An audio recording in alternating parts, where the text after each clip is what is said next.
Minha filha, que bom que você parou nesse vídeo. A gente não se esbarra à toa nessa vida. Eu nasci no Engenho Canaverde, um engenho pequeno de rapadura que ficava entre duas serras, lá no alto do Brejo da Paraíba. Meu nome é Maria do Carmo, tenho 83 anos e moro hoje numa casinha simples que eu amo de todo o coração. Passo meus dias cuidando das minhas plantas. Tenho manjericão, tenho alecrim, tenho uma roseira branca que me dá flor o ano inteiro se eu cuidar direito. E quando dá na minha cabeça, vou até o asilo aqui perto fazer visita para as velhinhas que não recebem visita de ninguém. Levo uma fruta, levo uma palavra, levo o que eu puder. Porque eu sei o que é ficar sozinha. Eu sei muito bem.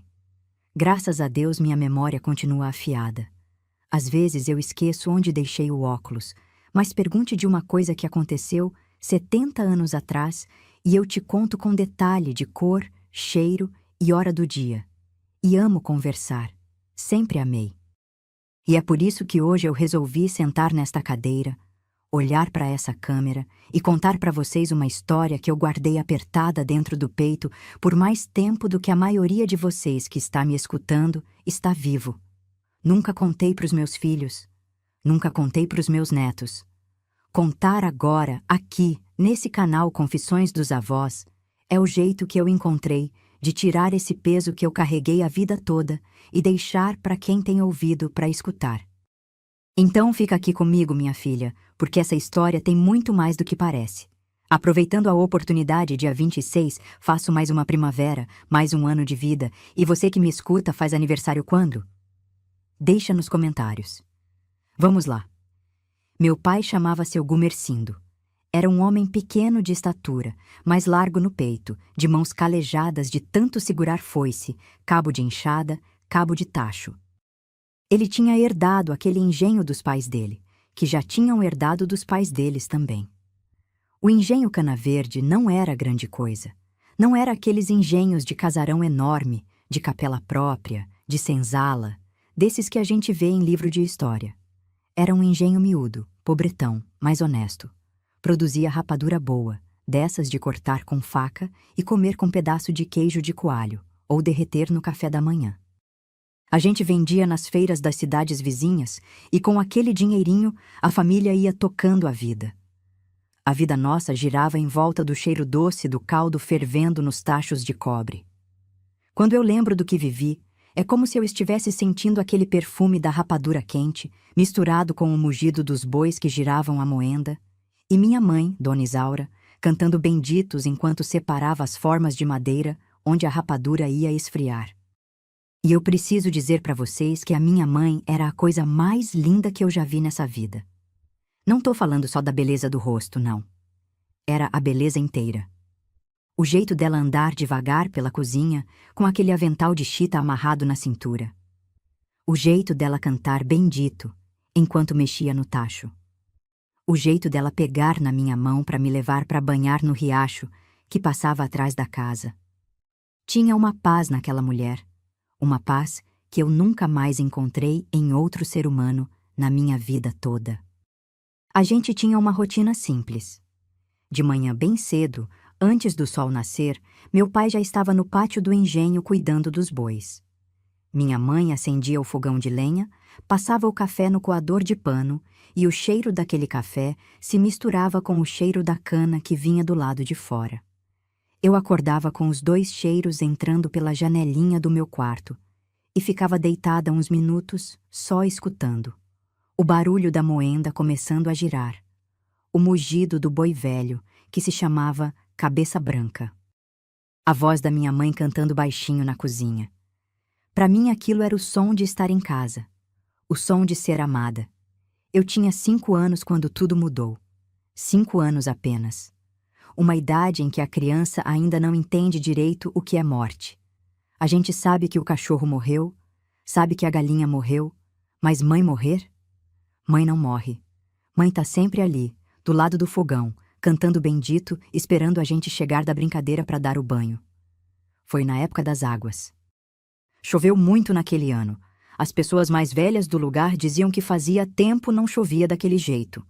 O riacho que corria atrás da nossa casa e que em dia normal era raso e manso, virou um rio bravo, cheio de galho boiando, cheio de correnteza que arrastava bicho. Minha mãe tinha ido buscar uma galinha que escapou do terreiro. Ela foi sozinha, porque meu pai estava ocupado no moedor e eu estava tomando banho dentro de casa. Uma galinha boba que fugiu na hora errada. Não sei exatamente o que aconteceu. Ninguém sabe direito. Acharam minha mãe caída na beira do riacho horas depois, quando meu pai estranhou a demora. Disseram que ela deve ter escorregado no barranco molhado e batido a cabeça numa pedra. Disseram que foi rápido, que ela não sofreu. Mas quando viram o corpo dela ali, já sem vida, encharcada, com o avental de chita sujo de lama, eu entendi com aqueles 5 anos que alguma coisa muito grande tinha acabado. Lembro do meu pai entrando dentro de casa carregando minha mãe nos braços. Lembro dele gritando um grito que não parecia humano. Era grito de bicho ferido no mato.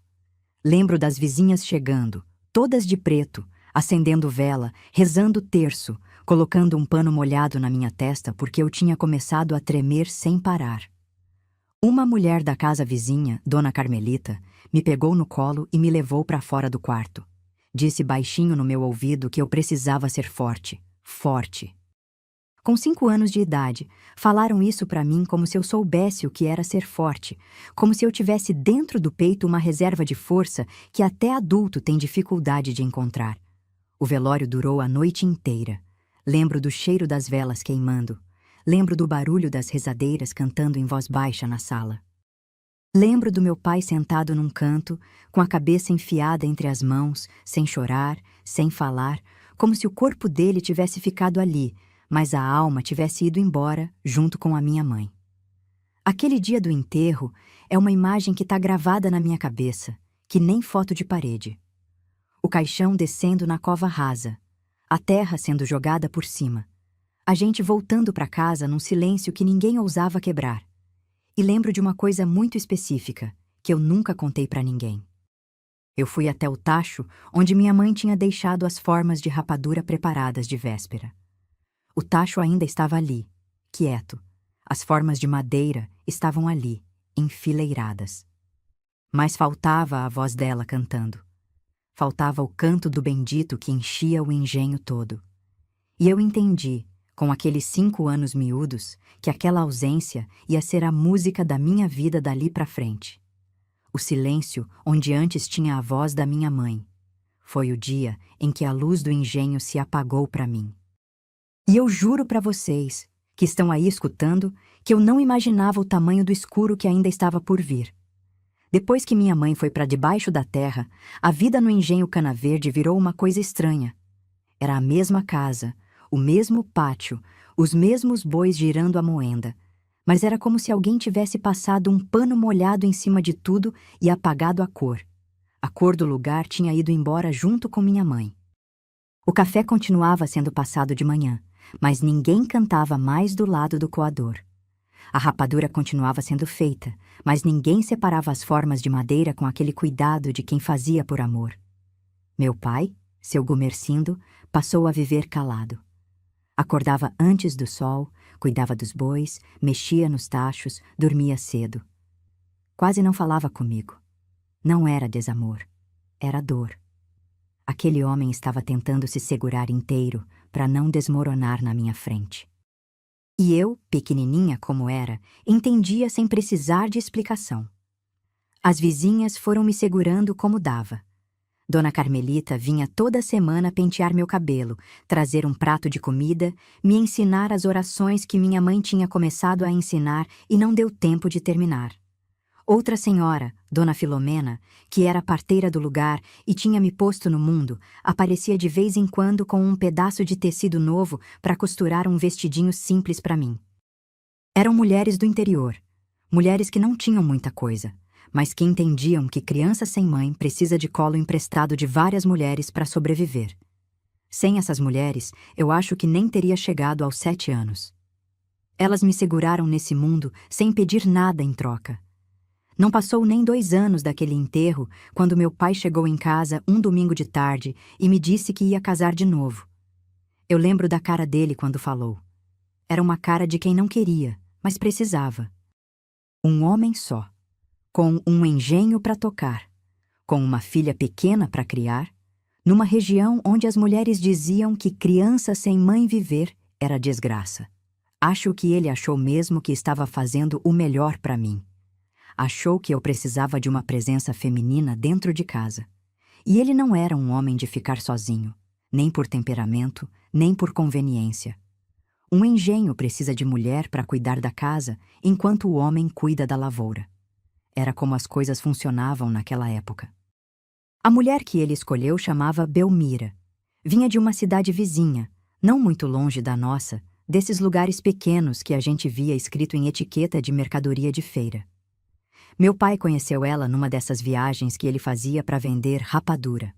Parece que trocaram umas palavras, depois outras, depois começaram a se corresponder por carta entregue pelos mascates que passavam pela região.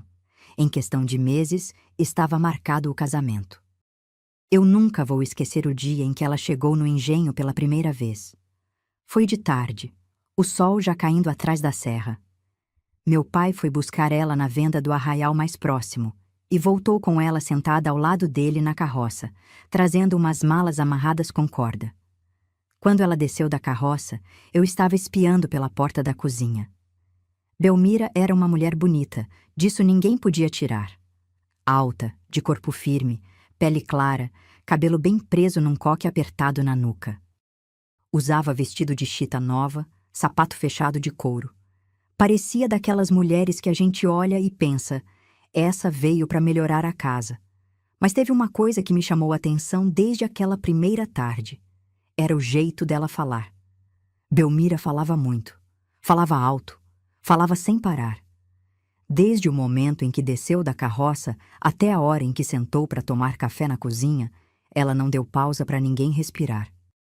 Reclamava da poeira da estrada, reclamava do calor, reclamava que as malas eram pesadas, elogiava a casa, já dizia o que queria mudar, já apontava onde ia colocar cada coisa dela. Meu pai escutava em silêncio, com aquele jeito de homem do interior que não entende muito bem o que fazer com uma mulher que fala tanto. E eu, encolhida atrás da porta, sentia uma coisa estranha descendo pelo estômago. Não era medo ainda. Era um pressentimento.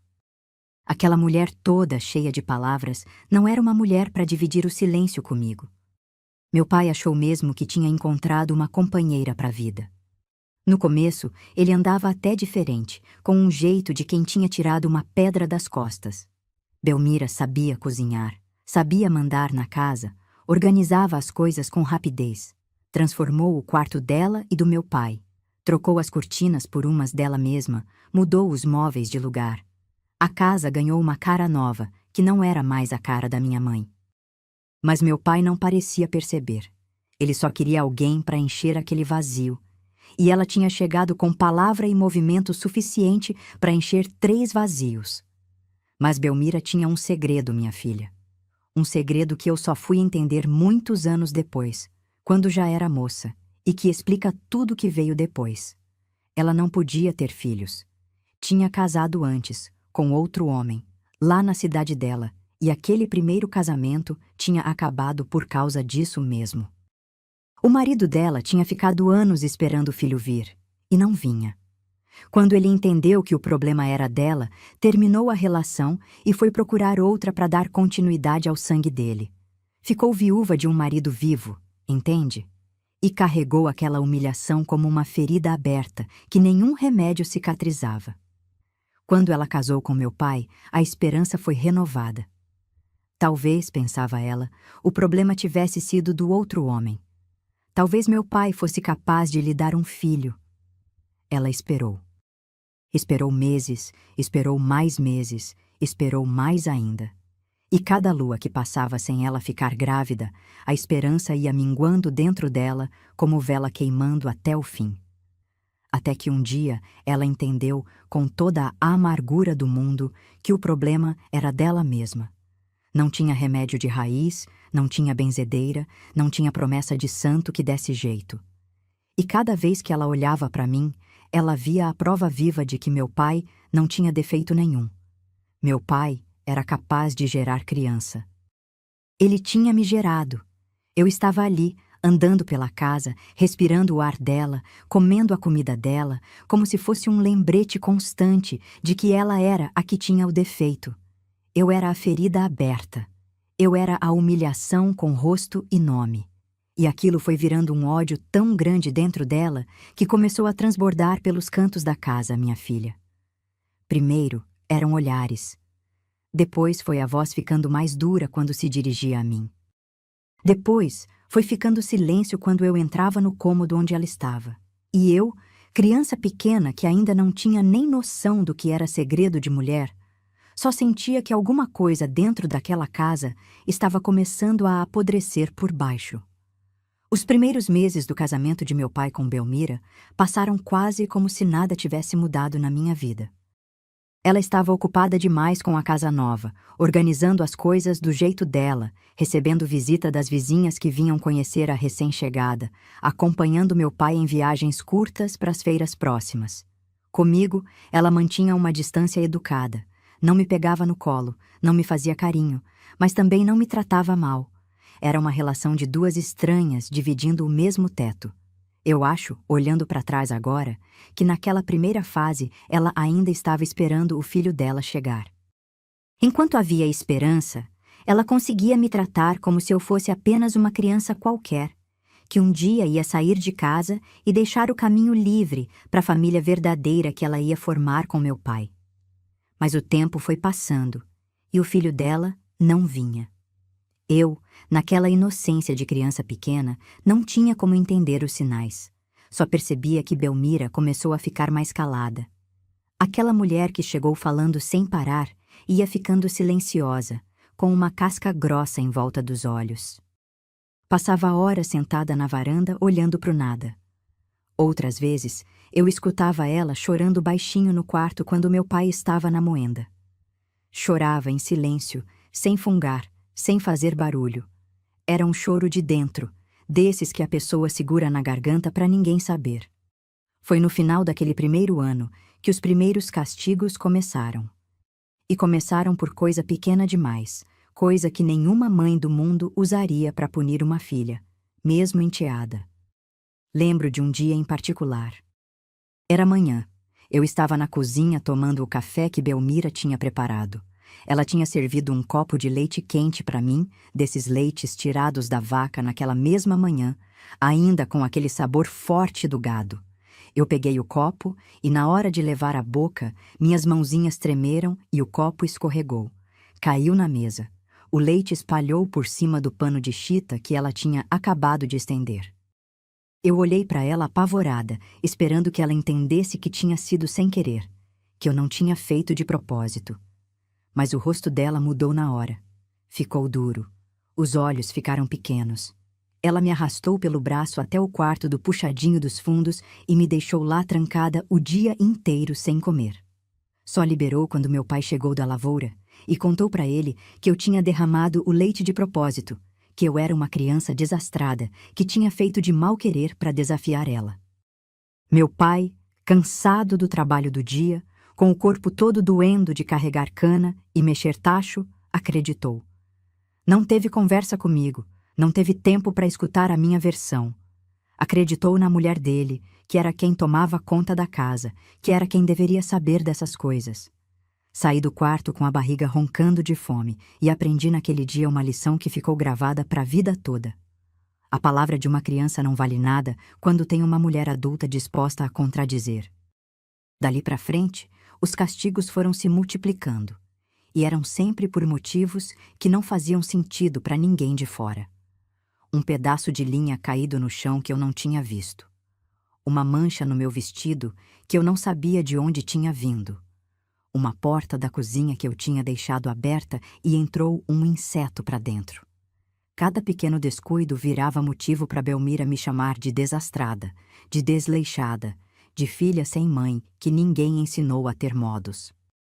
E sempre, sempre, tinha um castigo ligado à queixa. Ficar sem jantar, ficar trancada no quarto, apanhar com a vara de marmelo que ela deixava atrás da porta da sala, esperando o momento certo para usar. Meu pai vivia ocupado. O engenho naquela época estava passando por uma fase difícil. A safra tinha sido fraca, os tachos precisavam de conserto, o boi cabeça branca já estava velho e meu pai tinha que arranjar outro para substituir na moenda. Ele saía de casa antes do sol nascer e voltava depois do sol se pôr. Comia rápido, escutava falar das coisas do dia e ia dormir logo em seguida porque o corpo dele não aguentava mais. Quando Belmira reclamava de mim na hora do jantar, ele balançava a cabeça, mastigava o feijão em silêncio e, no máximo, me olhava com uma expressão cansada, sem me perguntar se eu queria dizer alguma coisa. Era a palavra dela que valia. Era ela quem convivia comigo o dia todo, afinal. Era ela quem via o que eu fazia. Eu tentei contar para ele algumas vezes. Tentei falar do leite que caiu sem querer, da linha que eu nem tinha visto. Mas toda vez que eu abria a boca, ela entrava no meio da conversa com a voz alta dela, cobria a minha voz, virava a história.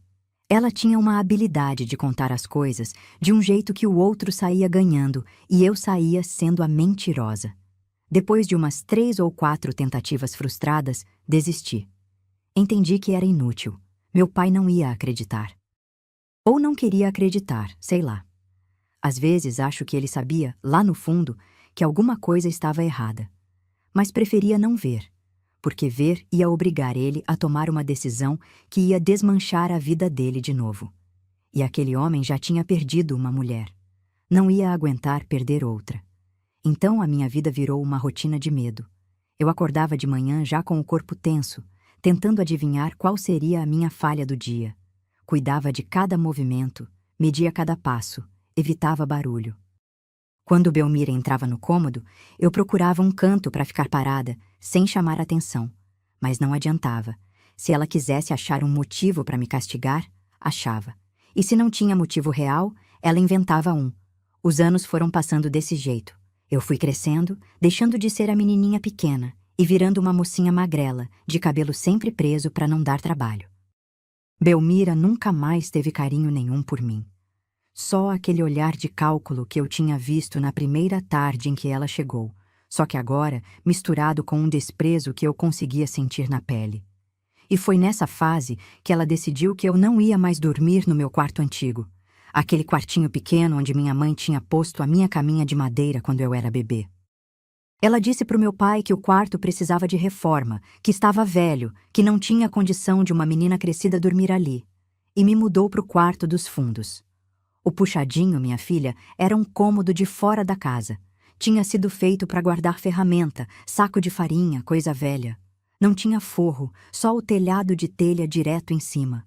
A primeira noite que eu dormi ali, eu não preguei o olho.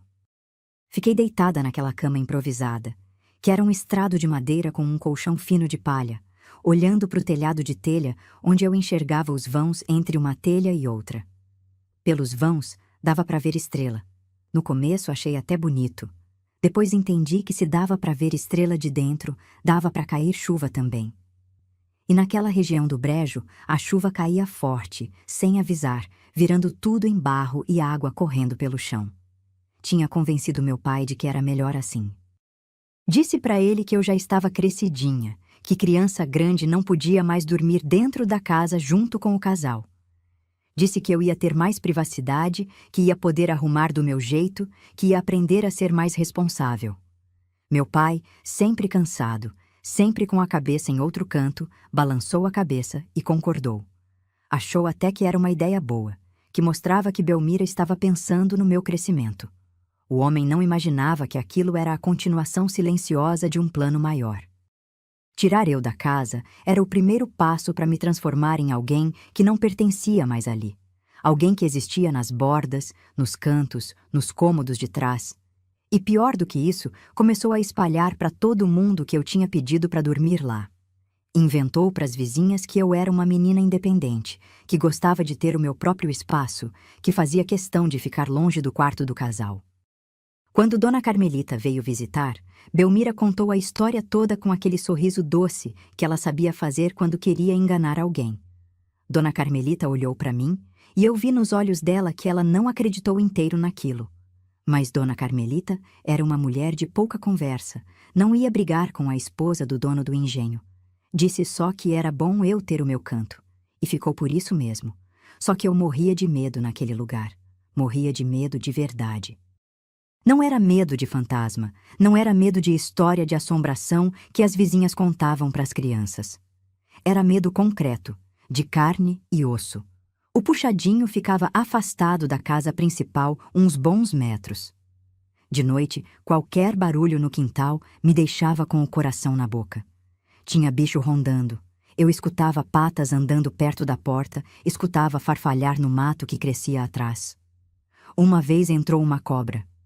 Pequena, mas cobra do mesmo jeito. Eu tive que matar com a vassoura sozinha, tremendo da cabeça aos pés, porque se eu gritasse chamando ajuda, ela ia me castigar por fazer escândalo.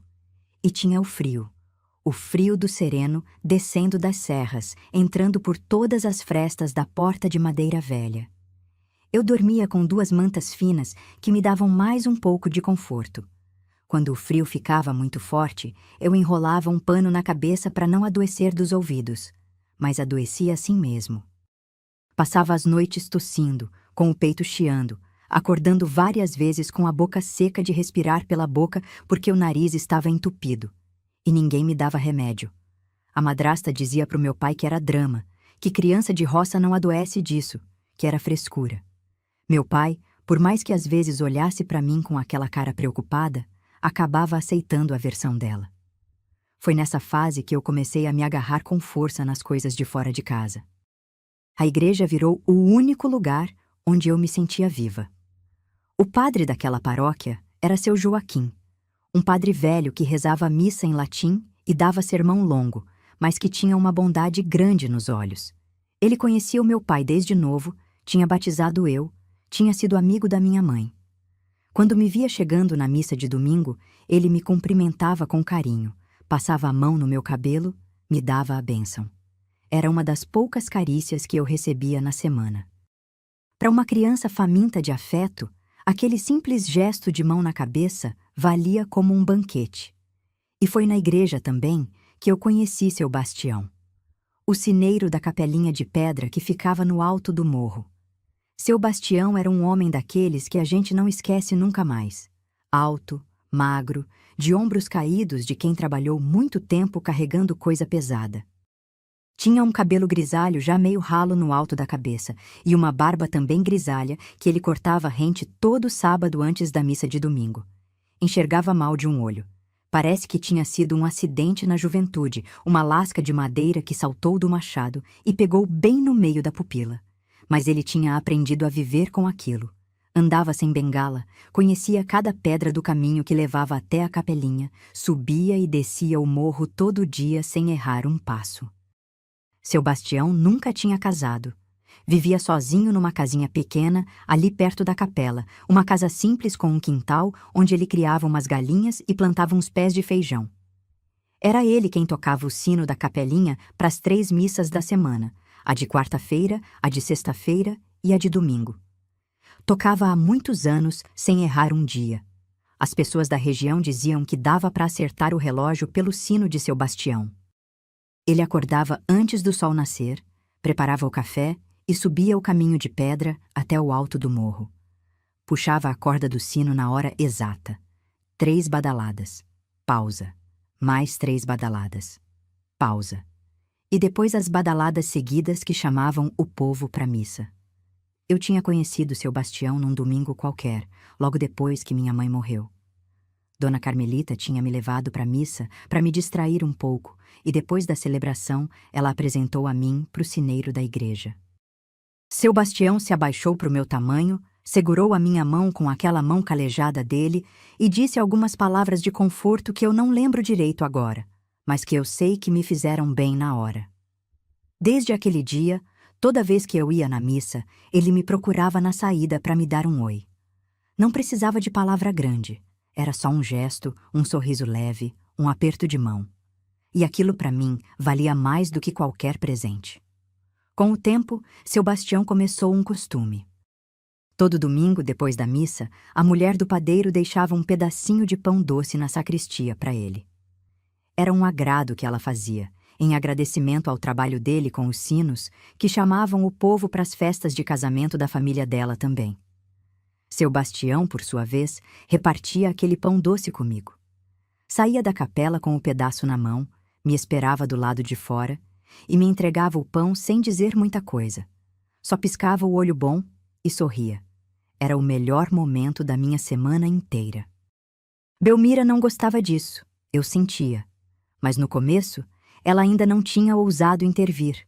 Deixava eu ir na missa com as vizinhas e fingia que não via o pão doce que eu trazia enrolado num paninho. Eu acordei com o galo cantando, com o corpo todo doendo do colchão de palha, com o pescoço duro de dormir torto. Levantei devagar, dobrei as mantas do jeito que ela exigia, varri o chão de terra batida com a vassourinha velha que eu guardava atrás da porta. Entrei em casa para tomar o café. Ela estava na cozinha, atarefada, separando ovos cozidos e um pedaço de queijo fresco que ia levar para a missa. Ela tinha feito o costume de ir na missa de vez em quando, mais para mostrar para as vizinhas que era mulher temente a Deus do que por devoção de verdade. Meu pai ficou em casa aquela manhã. Disse que ia aproveitar o domingo para consertar uma parte da moenda que estava bambeando e que era melhor fazer aquilo no dia de guarda mesmo, para aproveitar que o engenho estava parado. Belmira não gostou, reclamou baixinho, mas acabou aceitando. Botou o chapéu de palha na cabeça, pegou uma cesta com os ovos cozidos e o queijo e me mandou ir com ela. Eu preferia 1000 vezes ter ido sozinha, com Dona Carmelita ou com outra vizinha, mas não tinha escolha. Botei o melhor vestido que eu tinha, uma chita simples, mas limpinha, calcei o sapato de amarrar e saí caminhando ao lado dela pelo caminho de terra que levava até o arraial. A capelinha de pedra ficava no alto de um morro pequeno, à beira da estrada principal que cortava o arraial. Era uma construção simples, de paredes caiadas de branco, com um portãozinho de madeira na entrada e o sino pendurado numa torre curta que dava para ver de longe. Dentro da capela cabiam umas 30 pessoas no máximo, sentadas nos bancos de madeira encardida de tanto uso. A missa começava sempre às 10 da manhã, depois que o sol já estava alto, mas ainda não estava no pino. Seu Bastião subia no morro 1 hora antes para tocar o sino de aviso, aquele sino que a gente escutava de longe e sabia que era hora de se arrumar para sair de casa. Chegamos na capela um pouquinho atrasadas. Aquela mulher fez questão de entrar pela porta principal, cumprimentando as outras mulheres com aqueles acenos solenes que ela sabia fazer, chamando a atenção de todo mundo. Sentou num banco do meio, me puxou para sentar do lado dela, bem rente, quase colada nas minhas costelas. Durante a missa inteira eu fiquei quieta, com as mãos unidas no colo, rezando baixinho pelo descanso da minha mãe, pelo meu pai, e pedindo para Nossa Senhora me dar forças para aguentar a vida que eu estava vivendo. Seu Joaquim rezou a missa em latim do jeito de sempre, ergueu o cálice, distribuiu a comunhão para as mulheres mais velhas que tinham direito.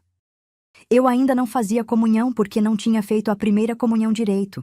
Ela vinha adiando, dizendo para o padre que eu não estava preparada, que precisava estudar mais catecismo. Quando a missa acabou, o povo começou a sair devagar pela porta da capela. Formaram-se aquelas rodinhas de conversa do lado de fora, na escadaria, na pracinha que tinha em frente à igreja. As mulheres trocavam notícias, os homens falavam do preço da rapadura, da colheita que vinha, de política do arraial. Era o momento mais social da semana, quando o povo se reunia para botar a conversa em dia. E era nesse momento também que seu Bastião me esperava com o pedacinho de pão doce. Eu sabia o caminho. Saí devagar pela lateral da capela, contornei o muro baixinho de pedra e fui até a porta da sacristia. Seu Bastião já estava ali, encostado na parede, com o paninho dobrado na mão. Quando me viu chegando, abriu aquele sorriso dele, de poucos dentes, mas muito calor. Me entregou o pão doce e passou a mão calejada no meu cabelo, bem de leve, do jeito que meu pai fazia antes da madrasta chegar. Eu não falei muita coisa. Só sorri de volta, agradeci baixinho e fui saindo dali mastigando aquele pão com o prazer de quem estava comendo o manjar dos deuses. Foi quando aconteceu. Belmira, que tinha ficado conversando com umas mulheres da sociedade na escadaria da capela, viu a cena. Viu seu Bastião me entregando o pão. Viu a mão dele no meu cabelo. E nos olhos daquela mulher, naquele instante, Apareceu aquela fúria fria que eu já conhecia de casa, mas que agora ela ia mostrar pela primeira vez em público. Atravessou a pracinha em passos largos, com o rosto vermelho por baixo do chapéu de palha. Não falou nada com seu Bastião, nem olhou para ele. Me agarrou pelo braço com aquela mão forte dela e começou a me arrastar pela praça, na frente de todo mundo que estava saindo da missa. Eu tentei andar no ritmo dela para não cair. O pão doce caiu no chão. O paninho voou para o canto. A minha trança se desfez no meio do caminho porque ela estava me puxando com tanta força que a cabeça balançava de um lado para o outro. As mulheres pararam de conversar, os homens tiraram o chapéu da cabeça e todo mundo ficou olhando a cena com aquele silêncio pesado de quem não sabe se deve intervir ou não. Uma ou outra vizinha mais próxima começou a se aproximar, mas aquela mulher ralhou alto para todo mundo ouvir, dizendo que era assunto de família, que eu precisava aprender a respeitar a mãe, que ela ia resolver do jeito dela. Eu estava com o rosto queimando de vergonha. Acho que nada que Belmira tinha feito comigo até aquele momento tinha doído tanto quanto aquela humilhação pública. Dentro de casa, eu já estava acostumada com o grito, com o castigo, com a injustiça. Mas ser arrastada como um cachorro na frente do povo da região inteira, com todo mundo me olhando com pena ou com julgamento, aquilo me arrancou um pedaço da alma que nunca mais voltou. Eu caminhei junto com ela pelo caminho de terra, com lágrimas descendo pelo rosto sem eu conseguir controlar, rezando mentalmente para chegar logo em casa e acabar logo com aquela agonia. Mas antes de dobrar a esquina da praça, eu olhei para trás. Não sei porquê. Alguma coisa me fez virar o pescoço, mesmo com a mão da Belmira puxando. E eu vi seu Bastião ali parado, no mesmo lugar onde ele tinha me dado o pão. Tinha ficado encostado na parede da sacristia, com a mão no peito, olhando na nossa direção com aquele olho bom dele que enxergava pouco, mas via tudo. Ele não tinha corrido atrás, não tinha gritado, não tinha feito escândalo, mas a expressão dele era de alguém que tinha entendido por inteiro. E eu juro, minha filha, que naquele instante, mesmo com toda a dor e a vergonha do momento, eu senti que aquele homem tinha decidido alguma coisa no silêncio dele. O caminho de volta da capela foi o pior caminho que eu já fiz na minha vida. Mira me arrastou pelas ruas do arraial inteiro, depois pelo caminho de terra que levava até o engenho, sem afrouxar a pegada no meu braço uma única vez. Eu caminhava tentando acompanhar o passo largo dela, com o braço doendo, com o rosto molhado de lágrima, com o coração batendo tão forte que eu sentia ele nos ouvidos. As pessoas que a gente ia encontrando pelo caminho baixavam os olhos e se afastavam, fingindo que não estavam vendo a cena. Acho que aquela era a única forma que as pessoas do interior tinham de lidar com essas coisas. Fingir que não viram. Deixar que a família resolvesse no cercado da casa, longe dos olhos do povo. Chegamos no engenho Cana Verde no meio da tarde. Meu pai estava debaixo da moenda com as mãos sujas de graxa, ajustando uma peça que tinha soltado do eixo principal. Quando me viu entrar com Mira puxando, ele levantou o olhar por um momento, fez aquela cara de cansaço e voltou para o concerto. Não perguntou nada, não quis saber o motivo. Eu acho que ele já estava tão acostumado com aquele padrão de Belmira, me arrastando e me castigando, que nem reagia mais. Era parte da paisagem da vida dele, como o telhado de telha ou a chuva que caía no inverno. Me trancou no quartinho. Disse pro meu pai, já na hora do jantar, que eu tinha feito vergonha para a família na frente do arraial inteiro, que tinha deixado um homem velho da sacristia passar a mão no meu cabelo na frente de todo mundo, que eu era uma menina sem modos, sem vergonha, que precisava aprender lição. Meu pai escutou mastigando o feijão em silêncio, sem me chamar para dar a minha versão, sem nem cogitar que aquela história podia ser diferente. Simplesmente aceitou. E naquele momento eu entendi, com toda a dor de uma mocinha que começava a virar mulher, que eu não tinha mais pai.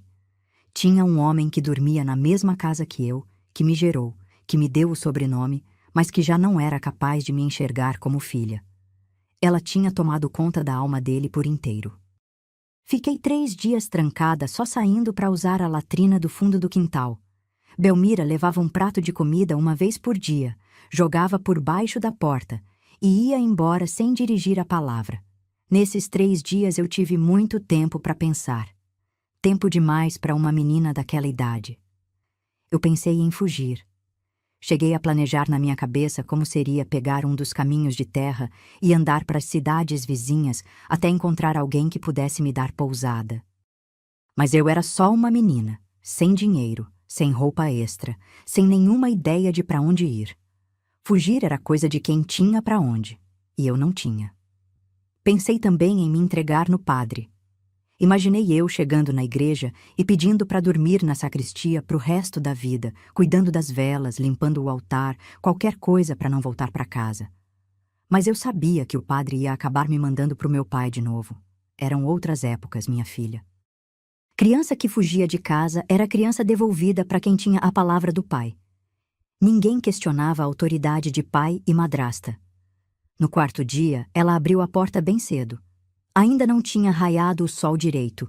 O céu lá fora estava naquele tom acinzentado da madrugada prestes a terminar. Ela entrou sem bater, sem dar bom dia, com um rosto diferente daquele que eu conhecia. Não era mais o rosto de raiva. Era um rosto frio, calculado, como se ela tivesse tomado uma decisão durante aqueles 3 dias que ela ficou ruminando a humilhação. Me mandou levantar, me dar um jeito no cabelo e vestir um avental velho que ela mesma estendeu em cima da cama. Disse que eu ia ajudar no engenho naquela manhã, que já estava na hora de eu aprender o ofício da família, que já era crescida demais para ficar sem fazer nada o dia inteiro. Eu obedeci. Não tinha escolha.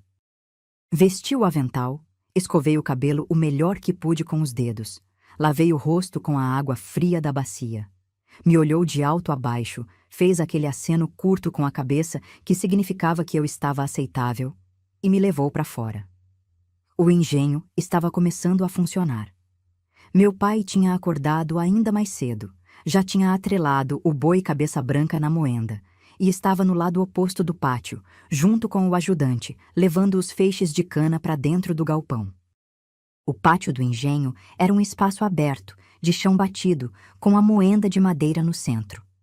A moenda era feita de 3 cilindros de madeira dura, ligados por engrenagens de ferro forjado, que rodavam quando o boi puxava a haste presa no eixo principal.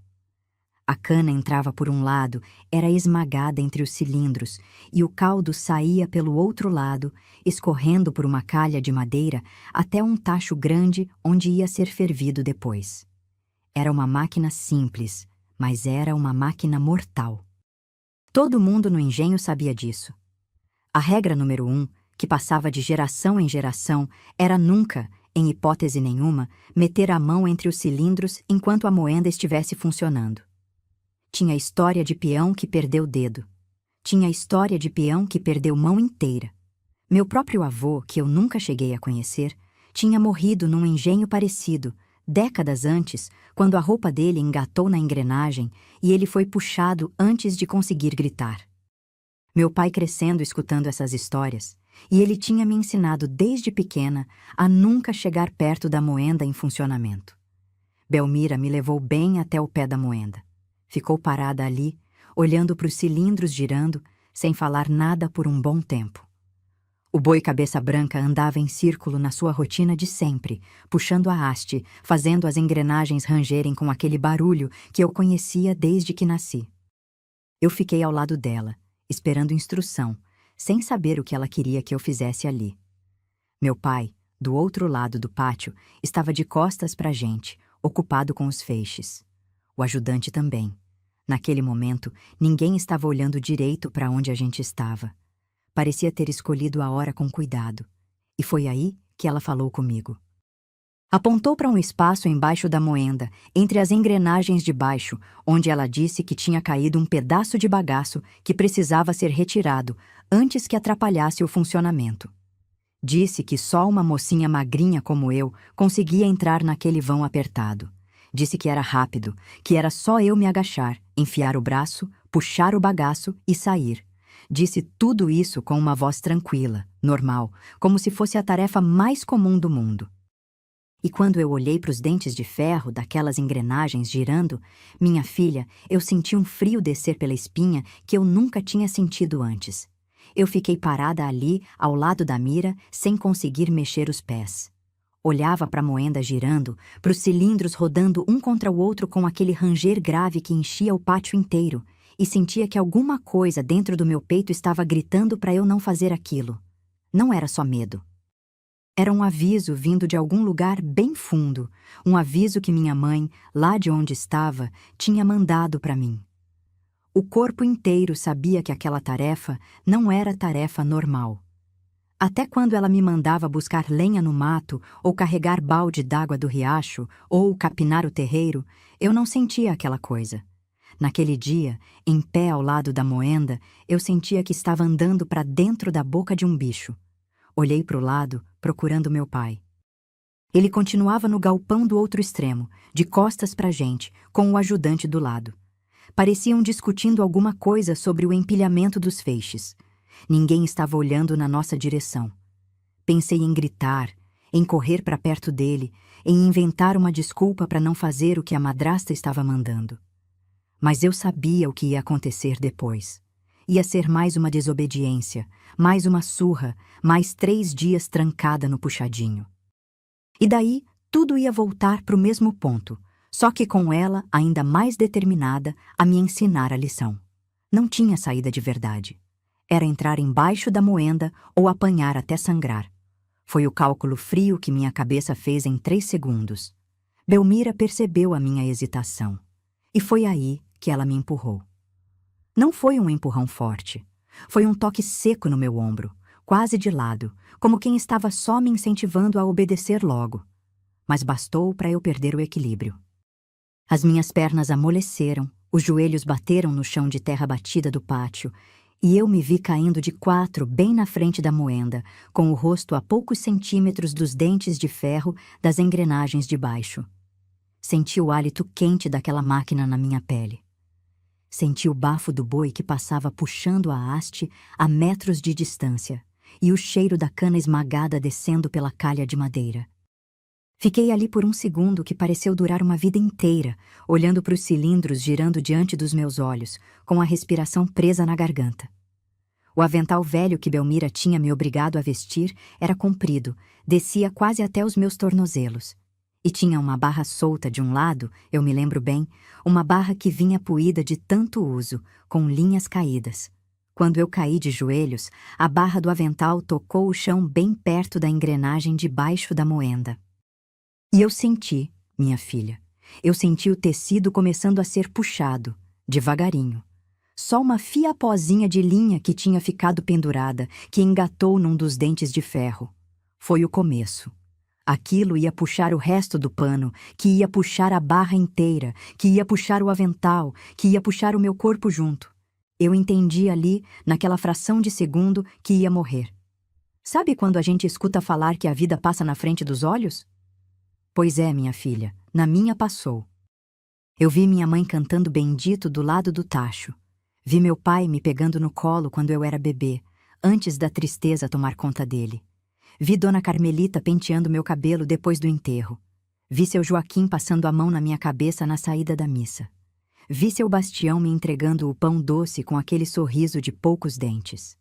Tudo isso passou num instante só, como se fosse um filme todo condensado num piscar de olhos. E eu rezei. Não foi oração decorada, não foi Pai Nosso, não foi Ave Maria. Foi um pedido puro, um grito interno, uma súplica para minha mãe lá do céu, pedindo para ela fazer alguma coisa, qualquer coisa, para me tirar dali.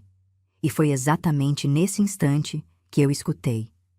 3 badaladas secas do sino da capelinha. Fora de hora. Não era hora de missa, não era hora de Ave Maria das 6, não era hora de toque nenhum. 3 batidas do sino cortando o ar da manhã como 3 pedradas no silêncio. O boi cabeça branca, que puxava a moenda havia anos seguindo sempre o mesmo ritmo, parou. Simplesmente parou. Acho que o barulho súbito do sino fora do horário assustou o bicho, ou confundiu ele, porque ele estava acostumado a andar em círculos, seguindo o compasso dos toques da igreja. Quando parou, parou tudo. Os cilindros desaceleraram, as engrenagens travaram, o fiapo que puxava a barra do meu avental afrouxou. Meu pai levantou a cabeça de dentro do galpão, olhando para o sino lá no alto do morro, sem entender o que estava acontecendo. O ajudante também. Belmira, ao meu lado, ficou rígida, com o rosto branco, olhando na direção da capela com aquele olho de quem foi pego em flagrante. E foi aí que eu escutei também a segunda coisa. Uma voz rouca, de homem, gritando o meu nome no caminho de terra que subia do morro da capelinha até o engenho. Era uma voz que eu conhecia bem. Era a voz de seu Bastião. Seu Bastião vinha descendo o caminho do morro quase correndo, coisa que eu nunca tinha visto aquele homem fazer, pelo jeito manso de andar que ele tinha. Vinha com a cajado de caminhar na mão, com a camisa de algodão aberta no peito de tanto esforço, gritando meu nome como quem tinha visto algo ruim em sonho. Depois, eu fui entender o que tinha acontecido. Aquela manhã, seu Bastião tinha acordado agoniado.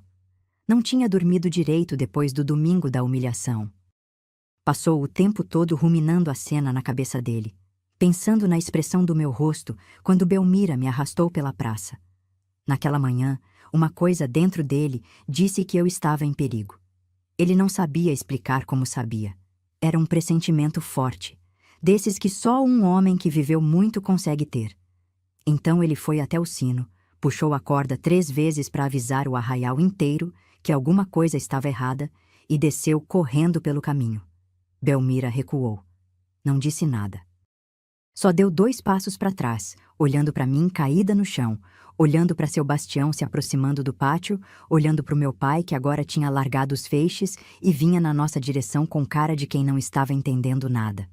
A expressão dela mudou 3 vezes em questão de segundos. Primeiro foi raiva pura, depois foi medo, depois foi aquela casca dura de mentira que ela sempre usava quando precisava se explicar. E eu, ainda de joelhos ao lado da moenda, sem conseguir me levantar direito porque as pernas tremiam, olhei para o céu daquela manhã fria e sussurrei um agradecimento para minha mãe no silêncio do meu coração. Seu Bastião chegou no pátio do engenho ofegante, com o peito subindo e descendo forte, o cajado na mão, e aquele olho bom dele percorrendo cada canto para entender o que tinha acontecido. Quando me viu caída ao lado da moenda, com o avental rasgado na barra e os joelhos ralados, ele entendeu na hora. Aquele homem tinha pouca vista, mas enxergava o que importava. Se ajoelhou do meu lado, passou a mão grossa nas minhas costas e me ajudou a levantar do chão devagar. Senti a mão dele tremendo. Não era tremor de velho. Era tremor de alguém que entendeu, pelo cheiro da cena, pelo barulho da moenda que ainda estava desacelerando, pela expressão da Belmira paralisada que tinha chegado em cima da hora. Meu pai veio correndo do galpão. Tinha largado os feixes de cana no chão, veio com a cara suja de graxa, com o peito arfando. Quando me viu nos braços de seu Bastião, quando viu o avental rasgado, ele ficou parado por 1 segundo sem saber o que fazer, sem saber para quem olhar primeiro. Belmira foi a primeira a falar.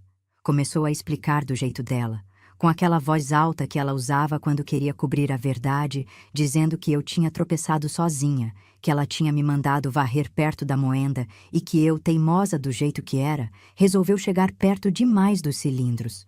Contou a versão que ela já tinha preparado na cabeça, enquanto seu Bastião ainda descia o morro.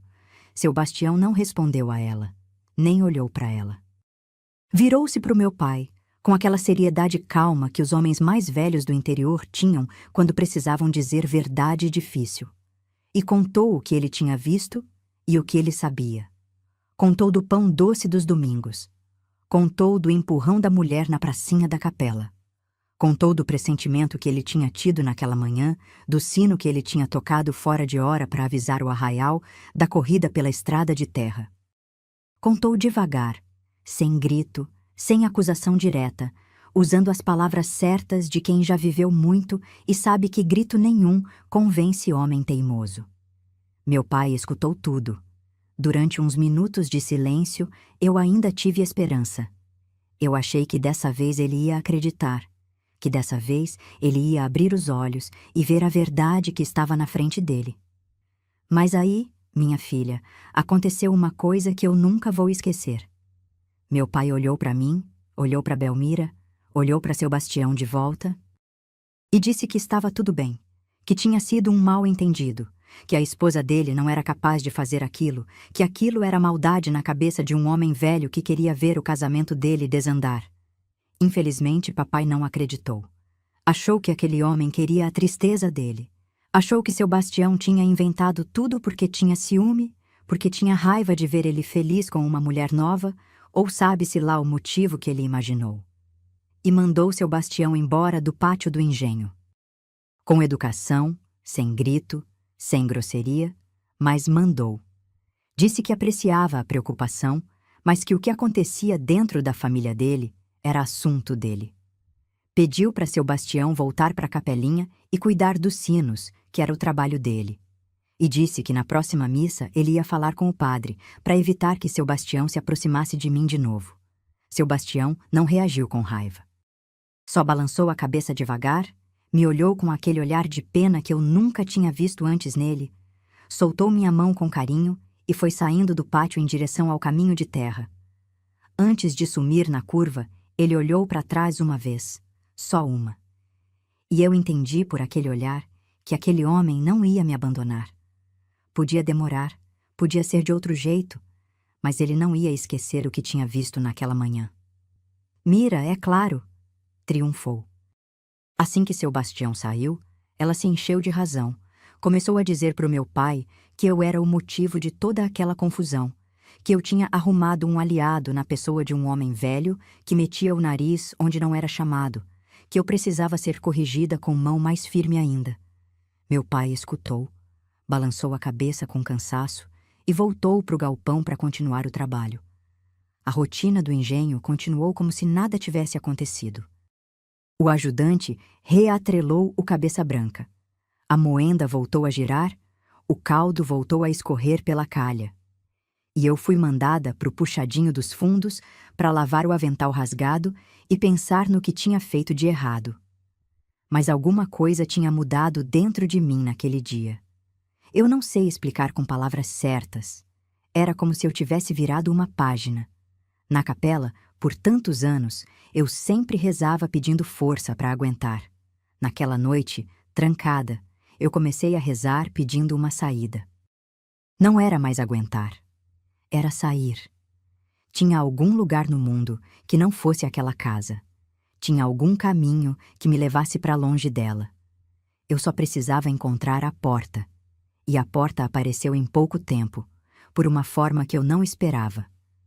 Minhas crises de choro à noite começaram a ficar insuportáveis. Eu chorava até dormir, soluçando, com o peito doendo, num desespero que já ia além da capacidade de uma menina de aguentar. Às vezes, a chuva caía no telhado e eu tremia de frio abraçada comigo mesma. Outras vezes, o calor da madrugada era tanto que eu não conseguia respirar direito. Era como se o meu corpo inteiro estivesse avisando que não dava mais para continuar ali. Foi quando Dona Carmelita apareceu. A mesma Dona Carmelita que tinha me pego no colo no dia do enterro da minha mãe. A mesma que vinha pentear meu cabelo nos primeiros meses depois da tragédia. Ela tinha ido visitar uma irmã em outra cidade por um tempo, e quando voltou, ficou sabendo pelas vizinhas do que tinha acontecido no pátio do engenho. Dona Carmelita não era mulher de engolir sapo. Entrou no engenho num fim de tarde, sem pedir licença para ninguém, e pediu para falar a sós com meu pai. Belmira tentou entrar no meio da conversa, mas Dona Carmelita foi firme, disse que o assunto era só entre os dois e ela teve que sair da sala contra a vontade. Eu nunca vou saber exatamente o que Dona Carmelita falou para o meu pai naquele dia, mas foi uma conversa longa, durou mais de 1 hora. Ela tinha uma prima minha por parte de mãe, uma tia-irmã da minha mãe, Dona Isaura, que morava em João Pessoa, que tinha sido casada com um funcionário dos Correios e tinha ficado viúva jovem, sem filhos. Essa tia, que eu nem conhecia direito, tinha mandado recado, pedindo para me ver, porque tinha ouvido falar que a sobrinha dela estava passando por maus bocados no interior. Dona Carmelita foi a mensageira. Entregou o recado para o meu pai e plantou uma semente. Nos dias seguintes, meu pai ficou mais quieto do que de costume. Era o tipo de quietude de quem estava com uma decisão rodando dentro da cabeça. As brigas em casa começaram a ficar cada vez mais frequentes depois da visita da dona Carmelita. Belmira percebeu que alguma coisa estava se movendo por baixo do pano e ficou mais agressiva comigo do que nunca. Qualquer palavra minha virava motivo para discussão. Qualquer silêncio meu também. Se eu entrava na cozinha, era demais. Se não entrava, era desrespeito. A vida naquela casa virou uma corda esticada, prestes a arrebentar a qualquer momento. Meu pai, que sempre tinha sido um homem de aceitar as coisas como vinham, começou a ficar diferente. Eu percebia por pequenos detalhes. Ele passou a me olhar de um jeito novo, um jeito que eu não via desde a morte da minha mãe. Era um olhar de culpa, misturado com um olhar de quem estava calculando alguma coisa. Às vezes, quando Belmira não estava por perto, ele me chamava na varanda do engenho e me perguntava se eu estava bem. Só isso. Não me deixava responder direito, não escutava de verdade, mas perguntava. Era a forma dele de começar a reconhecer que alguma coisa precisava mudar. A tia que Dona Carmelita tinha mencionado chamava tia Dulce. Era a irmã mais nova da minha mãe, Dona Isaura. Eu não a conhecia direito porque ela tinha casado jovem. Tinha se mudado para João Pessoa logo depois do casamento e só vinha visitar a família de vez em quando, em casamentos ou velórios. Lembrei de ter visto tia Dulce no enterro da minha mãe, uma mulher miúda, de olhos tristes, que tinha me abraçado longamente naquele dia e prometido cuidar de mim se um dia fosse preciso. Eu, com 5 anos, tinha gravado aquele abraço no corpo sem entender que era uma promessa que ia ser cobrada anos depois. Tia Dulce era casada com seu Otoniel, um homem bom, respeitado na cidade, que trabalhava como escriturário numa firma de comércio grande de João Pessoa. Tiveram 2 filhos que já eram moços feitos, ambos estudando em outra cidade para virarem doutores. Tia Dulce vivia numa casa simples, mas confortável. Tinha quarto sobrando desde que os meninos tinham saído para estudar e ocupava o tempo dando aulas particulares de bordado e costura para as moças da vizinhança. Quando ficou sabendo pelas vizinhas, que vinham do interior visitar parentes, que a sobrinha dela estava passando por maus bocados, ela conversou com seu Otoniel, que foi o primeiro a insistir que me recebessem. Seu Otoniel era homem de muito coração. Disse para ela que nenhuma menina de família devia ficar sofrendo no interior enquanto tivesse parente que pudesse ajudar. Mandaram o recado pela dona Carmelita. Disse que estavam prontos para me receber, que tinha quarto sobrando, que tinha comida na panela, que tinha coração aberto para uma menina que precisava de colo. Quando a decisão foi tomada, meu pai me chamou num fim de tarde, no mesmo pátio onde alguns meses antes eu quase tinha morrido. Sentou num banco de madeira, me mandou sentar em frente dele e, com a cara de um homem que estava sendo partido ao meio, explicou que eu ia para a casa da tia Dulce por um tempo, para estudar, para aprender um ofício, para conhecer um outro mundo. Ele não disse que era para me salvar da Belmira. Nenhum pai teria coragem de dizer isso em voz alta. Mas os 2 sabíamos, sem precisar de palavra, que aquela era a verdade. Era o jeito que ele tinha encontrado de consertar o que ele mesmo não conseguiu consertar, olhando de frente para a esposa dele. Claro, ficou furiosa quando soube. Disse que era perda de dinheiro, que mulher não precisava estudar, que o lugar de menina era em casa, aprendendo os cuidados de esposa. Mas meu pai, pela primeira vez em anos, não cedeu. Ficou calado, deixou ela falar até cansar, e depois disse simplesmente que a decisão estava tomada, que eu ia embora na semana seguinte.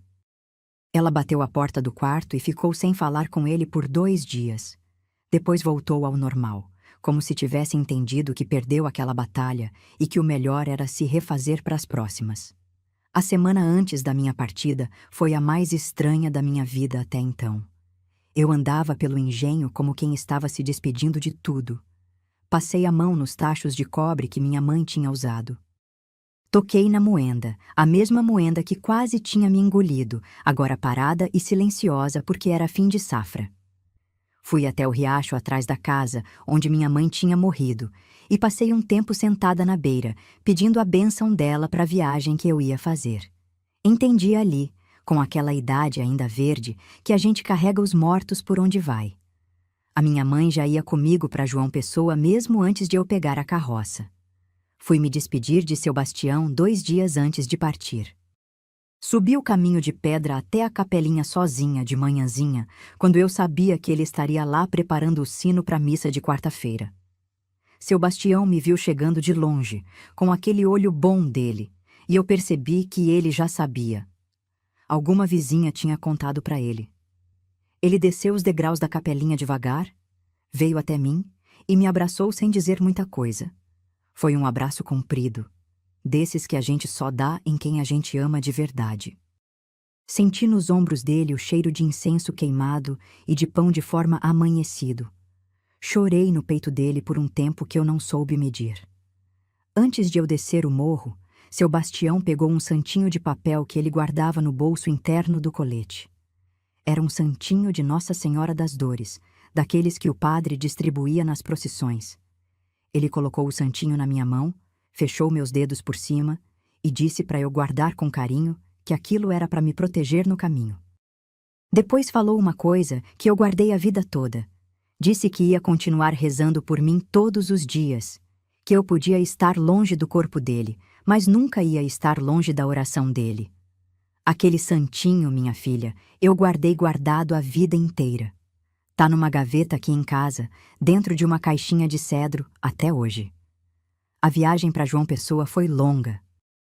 Saí do engenho de carroça na madrugada, carregando uma trouxa pequena com 3 vestidos de chita, um par de sapatos e o santinho de Nossa Senhora das Dores. Meu pai foi comigo até a estrada principal, me colocou no primeiro pau de arara que passou, pagou a condução ao motorista e me deu um beijo na testa de despedida. Não chorou na minha frente. Belmira não foi se despedir. Ficou em casa, fingindo que ia varrer o terreiro. Eu olhei para trás uma última vez, vendo o engenho Canaverde ficar pequeno atrás de mim, vendo as 2 serras entre as quais eu tinha nascido desaparecerem aos poucos na poeira da estrada. Levava comigo a dor da infância perdida, a saudade da minha mãe, o medo da madrastra que tinha tentado me matar, e a esperança silenciosa de que, em algum lugar lá na frente, a vida finalmente ia me dar a chance de recomeçar. Cheguei em João Pessoa no fim da tarde, depois de uma viagem que parecia não ter fim. O pau de arara balançava, pulava buraco, parava em cada venda de beira de estrada para pegar mais gente ou entregar encomenda. Eu ia sentada num banco de madeira, apertada entre uma mulher gorda que levava uma galinha num cesto de palha e um velho que cochilava com o queixo batendo no peito. O sol bateu forte no rosto pela janela aberta do caminhão durante toda a travessia. Quando finalmente entramos pela cidade, eu nunca vou esquecer o choque que foi. Mais gente do que eu tinha visto na vida inteira junta. Calçada de pedra, prédios altos, automóveis buzinando, gente atravessando a rua sem medo. Eu, que só conhecia o arraial perto do engenho e os caminhos de terra do brejo, fiquei com o coração apertado, sem saber se aquilo era maravilha ou castigo. Tia Dulce e seu Otoniel estavam me esperando no ponto onde o pau de arara parou. Reconheci tia Dulce na mesma hora, pelo rosto que parecia tanto com o da minha mãe, só que mais velho, mais marcado. Seu Otoniel estava do lado dela, de chapéu na mão, de terno marrom claro, com aquele jeito de homem da cidade que se cuidava. Tia Dulce me abraçou apertado. Chorou um tanto no meu ombro sem precisar falar nada. E seu Otoniel pegou minha trouxa da mão, sem deixar eu carregar nem o peso daquela pouca coisa que eu trazia. Me levaram para casa deles de bonde. Era a primeira vez que eu andava num bonde na vida. Fiquei segurando o braço de tia Dulce com as 2 mãos, olhando pelo vidro aquela cidade passando, sem conseguir acreditar que aquilo era o meu mundo novo. A casa deles era simples, mas bem cuidada. Uma casa de 2 pavimentos com janelas altas, sala de visita com móveis lustrados, cozinha grande com fogão a gás e um pequeno quintal nos fundos onde tia Dulce cultivava uns pés de pimenta e um pé de acerola. O quarto que me destinaram tinha sido de um dos filhos deles. Ficava no andar de cima, com uma cama de solteiro coberta por uma colcha de retalhos, uma mesinha de estudo com um abajur e uma janela que dava para a rua. Quando entrei naquele quarto pela primeira vez, minha filha, eu pus a trouxa em cima da cama, sentei ao lado e chorei. Chorei muito.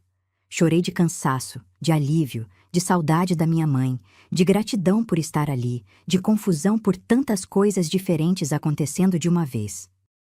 Tia Dulce veio até mim, sentou do meu lado e me deixou chorar no ombro dela o tempo que eu precisei. Não falou nada, só afagou minhas costas.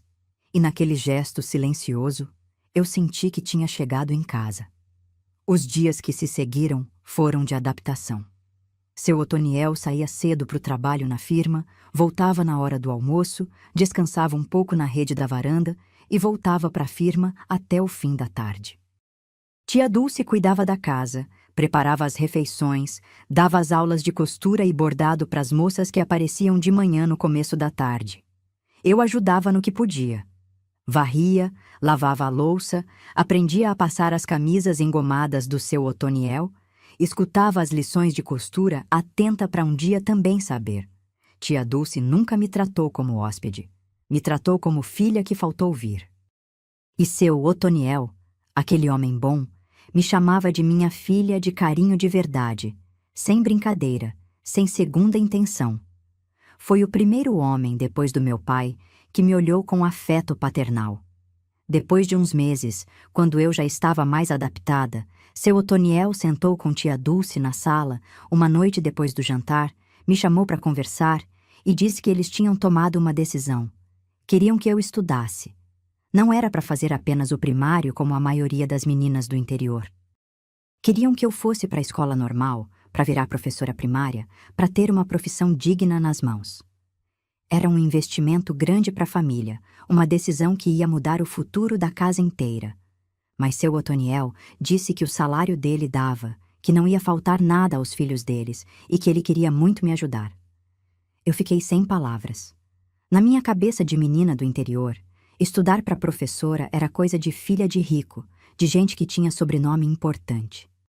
E ali estava aquele homem, que nem era meu parente de sangue, oferecendo para mim o que meu próprio pai nunca tinha nem cogitado. A escola normal ficava do outro lado da cidade. Eu saía da casa de manhã cedo, pegava o bonde, atravessava a cidade inteira, entrava na escola com aquela roupa de uniforme que tia Dulce tinha costurado para mim com tanto carinho. As outras moças eram de famílias mais ricas que a minha, vestiam um sapato melhor, traziam lanche em lata de alumínio com biscoito de chocolate. No começo, eu me senti por baixo, envergonhada de ser a menina do interior, a que morava de favor com os tios. Mas tia Dulce me ensinou uma coisa que nunca esqueci. Disse que o sobrenome de uma mulher não é o sobrenome do pai dela, mas o trabalho que ela constrói com as próprias mãos. E daquele dia em diante, eu me dediquei aos livros com uma fome que ninguém segurava. Passaram-se anos. Anos bons. Os primeiros anos verdadeiramente bons da minha vida. Eu crescia, amadurecia, virava uma moça. Tia Dulce me levava para a missa toda semana na catedral, onde eu aprendi que, mesmo longe do brejo, a minha fé não precisava mudar. Seu Otoniel me tratava como filha que não teve, já que os moços dele estavam estudando longe e só vinham em férias. Eu conhecia vizinhos, fazia amigas, virava parte daquela comunidade de bairro que tinha me recebido sem preconceito. Do meu pai, recebia a carta de longe em longe. Eram cartas curtas, formais, sem muita informação, escritas por ele mesmo com aquela letra de homem que aprendeu a escrever na idade adulta, com erros e rasuras. Dizia que o engenho ia bem, que Belmira mandava lembranças sem acreditar em nada, que esperava que eu estivesse estudando com vontade. Respondia sempre com educação, mas não criei intimidade. O fio que tinha rompido lá no pátio do engenho, quando ele não acreditou no seu bastião, aquele fio ficou cortado para sempre. E foi num fim de tarde qualquer, quando eu já estava no penúltimo ano da escola normal, que tia Dulce apareceu na porta do meu quarto com um envelope na mão. Disse que tinha chegado uma carta para mim, vinda pelos correios, com um carimbo do arraial perto do engenho Cana Verde. Eu estranhei. O envelope era simples, de papel marrom, com um nome escrito em letra trêmula que não era a do meu pai. Quando abri e li as primeiras linhas, meus olhos se encheram de lágrimas. A carta era do seu Bastião. Sentei na borda da cama com aquela carta tremendo na mão. Tia Dulce saiu do quarto com cuidado, fechou a porta devagar. Entendeu sem precisar que eu precisava ficar sozinha com aquele papel. Desdobrei a folha. Era papel simples, dobrado 2 vezes, daqueles de caderno de criança arrancado com cuidado. A letra era trêmula, cada traço feito com esforço, como quem aprendeu a escrever tarde da vida. Seu Bastião tinha me contado uma vez, lá no pátio da capelinha quando eu ainda era menina, que ele tinha aprendido as primeiras letras já homem feito, com um padre que passou uma temporada no arraial. A letra dele refletia essa história. Cada palavra era uma pequena vitória sobre um analfabetismo que não tinha sido por falta de inteligência, mas por falta de oportunidade. Li a carta inteira de uma vez só, depois li de novo. Depois li uma terceira vez, porque meu coração batia tão forte que eu achava que tinha entendido errado alguma parte. Mas tinha entendido. Estava tudo ali, escrito com aquelas palavras simples que ele usava. Seu Bastião contava que tinha acompanhado meu caminho à distância, que tinha perguntado para as vizinhas sempre que algum recado vinha do brejo, que sabia que eu estava estudando para professora, sabia da casa da tia Dulce, sabia até o nome do seu Otoniel. Nunca tinha deixado de rezar por mim um único dia. E dizia mais uma coisa que quebrou o meu peito em cacos pequenos. Falava que tinha sido ele quem tinha me ajudado a pagar parte dos estudos. Desde que eu tinha saído do engenho, ele vinha guardando as moedinhas que os fiéis deixavam na caixinha do sino da capelinha. Era costume antigo da região. Quem tinha alguma promessa para pagar ou agradecimento a Nossa Senhora, colocava uma moeda pequena naquela caixa de madeira que ficava do lado do sino. Era dinheirinho do Senhor, como ele dizia. Seu Bastião tinha combinado com o padre que aquele dinheiro seria destinado para uma causa santa. E a causa santa dele era eu. Todo mês, ele pegava o que tinha acumulado, colocava num envelope e enviava pela agência dos Correios do Arraial para o endereço que Dona Carmelita tinha passado para ele. Seu Otoniel, quando soube, quis recusar. Achou que era constrangedor aceitar dinheiro de um homem velho que vivia de doação. Mas tia Dulce insistiu. Disse para o marido que aquele dinheiro não era esmola, era amor de pai transformado em moeda. Era a única forma que aquele homem tinha encontrado de me acompanhar de longe. E seu Otoniel aceitou. Com uma condição: nunca me contar. Por anos, seu Otoniel complementava com o salário dele aquilo que vinha do brejo. Nunca me deram falta de nada. Livros novos, uniforme bem cuidado, dinheiro para bonde, lanche para levar para a escola. Eu achava que tudo aquilo saía do bolso do seu Otoniel, que eu rezava por ele todas as noites, pela generosidade dele comigo. Nunca soube que parte daquele sustento vinha de um sineiro quase cego, lá do alto de um morro do brejo, que ia todo fim de mês até a agência do Arraial mandar o vale postal no nome do seu Otoniel. Seu Bastião escrevia tudo isso na carta com uma simplicidade de quem não queria vanglória. Só queria que eu soubesse, agora que eu já estava perto de me formar, de onde vinha parte daquele apoio. A carta terminava com uma coisa que me partiu por dentro. Seu Bastião dizia que estava doente. Que os anos estavam pesando, que as pernas já não subiam o morro da capelinha com a mesma firmeza, que tinha arranjado um rapaz do arraial para ajudar nos toques do sino. E dizia que antes de partir dessa vida, ele queria me ver uma última vez. Pedia, se eu tivesse condição, se as férias da escola permitissem, que eu fizesse o esforço de ir visitar ele. Só uma vez. Só para ele poder abençoar a moça que tinha se tornado a filha que ele nunca teve. Eu chorei tanto naquela noite que tia Dulce e seu Otoniel vieram bater na porta do quarto, achando que eu tinha passado mal. Quando contei para eles o conteúdo da carta, quando ficaram sabendo de toda a história das moedinhas, tia Dulce abraçou o marido e chorou também. Seu Otoniel ficou calado, com aquele silêncio de homem que segura a emoção para não transbordar. Depois de um tempo, ele disse apenas que eu iria. que ele mesmo ia comprar a passagem de ônibus para mim, que as aulas da escola normal estavam perto do recesso, que eu podia passar uns dias no brejo sem prejudicar o estudo. E disse mais, que ia junto comigo, que não ia deixar uma moça viajar sozinha para o interior, e que também queria conhecer aquele homem do qual eu tinha falado tanto. 2 semanas depois, eu e seu Otoniel subimos num ônibus de linha regular que fazia o trajeto até o arraial perto do engenho Cana Verde. A estrada já não era mais de terra batida como era na minha infância. Tinham asfaltado um trecho. A viagem estava mais rápida.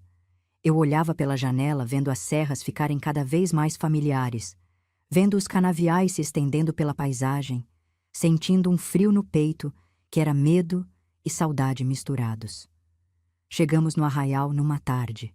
Seu Otoniel carregou nossa mala de bagageiro.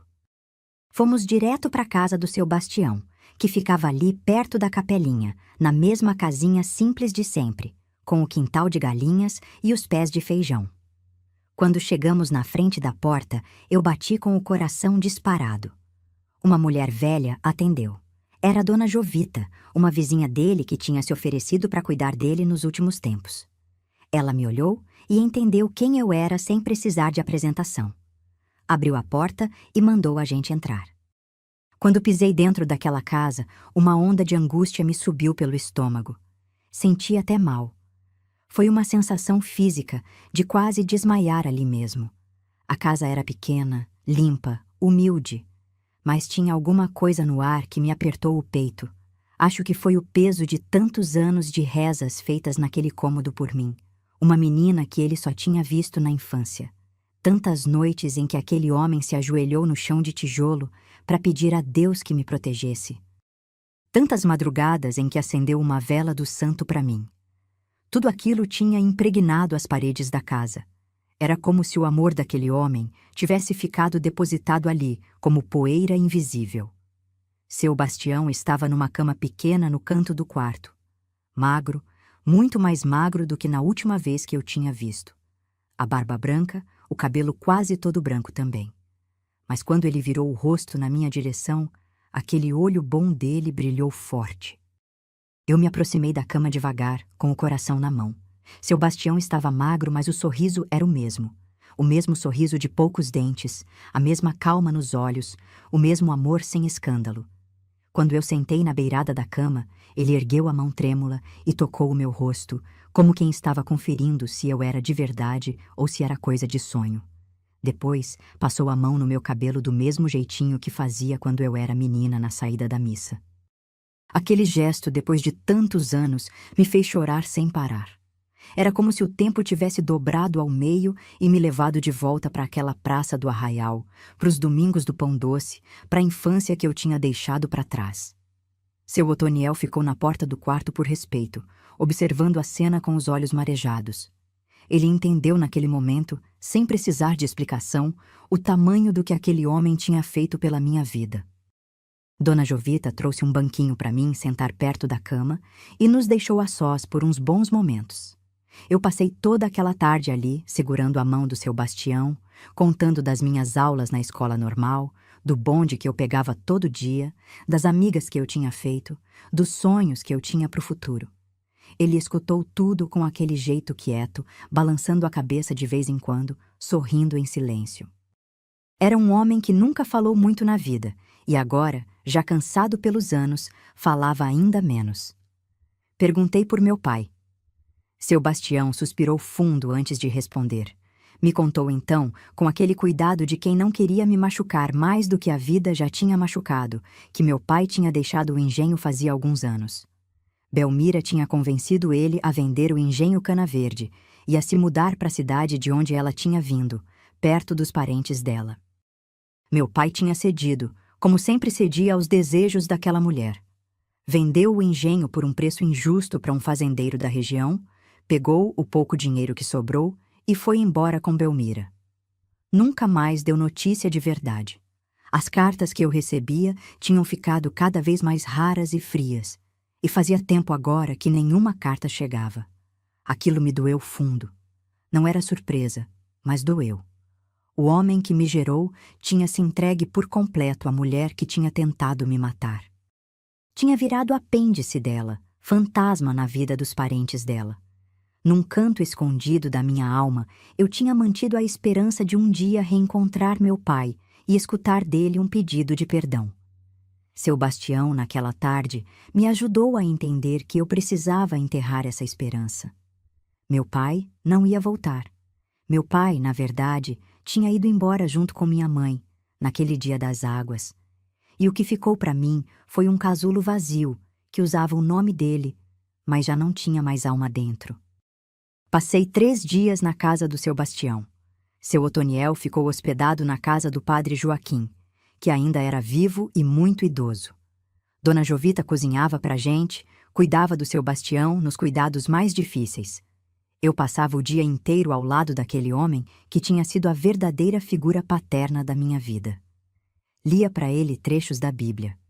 Cantava baixinho os benditos que minha mãe cantava quando eu era pequena. Ele segurava minha mão e sorria com os olhos fechados. Na última manhã, antes de eu voltar para João Pessoa, seu Bastião me pediu para ajoelhar ao lado da cama.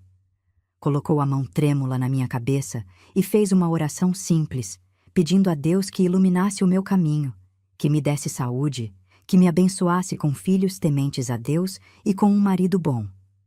Foi a primeira bênção verdadeira de pai que eu recebi na vida. Meu pai biológico nunca tinha feito aquilo por mim. Aquele homem simples, quase cego, sineiro de uma capelinha de morro, me deu naquele momento o que nenhum outro homem tinha conseguido me dar em toda a minha vida.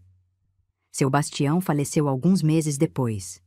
Tia Dulce recebeu a notícia pelos correios e me deu no meu quarto, numa manhã de domingo, enquanto eu estudava para uma prova da escola normal.